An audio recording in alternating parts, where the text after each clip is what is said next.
السلام علیکم ورحمۃ اللہ وبرکاتہ. یو اهم مسله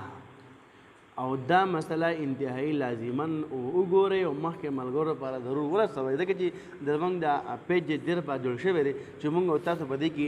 مسلې واورو، په دې کې ښایسته ښایسته ویډیوګانې وګورو. نو دا د اختر ورځې دي او په دې کې مثال کې زه به دا ووایم چې قرباني ښه ټول وکړئ، ښه دي، هغه په مینه محبت باندې قرباني وکړئ او دې نه خوښېږئ مه، ځکه چې کم کس هغه مالدار هم وي او هغه د هغې ته ګنجایش هم وي او پیسې ورته هم خړې ورسره مال ورته هم خړې ورسره، ولیکن کنجوسي او وایي چې یاره زما نه دا پیسې خرابې شي او زه به څنګه قرباني کوم که نه. نو په دې باندې ډېر غټ وعید راغلی دي او ډېر غټ دغه راغله که نه، سزاګانې هم زیاتې دي ځکه چې په تا باندې د الله طرف نه حکم دی او چې ته د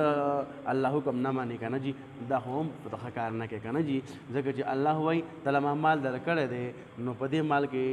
زکات هم ادا کوه. ته له ما مال درکړی دی او ته په مثال کې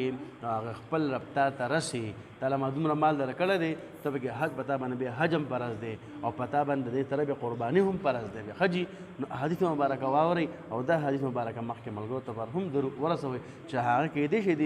احادیث مبارکو نه عبرت والي او ویریږي او قرباني زره تر زره وکړي. حضرت ابو هريره رضی الله عنه روایت دی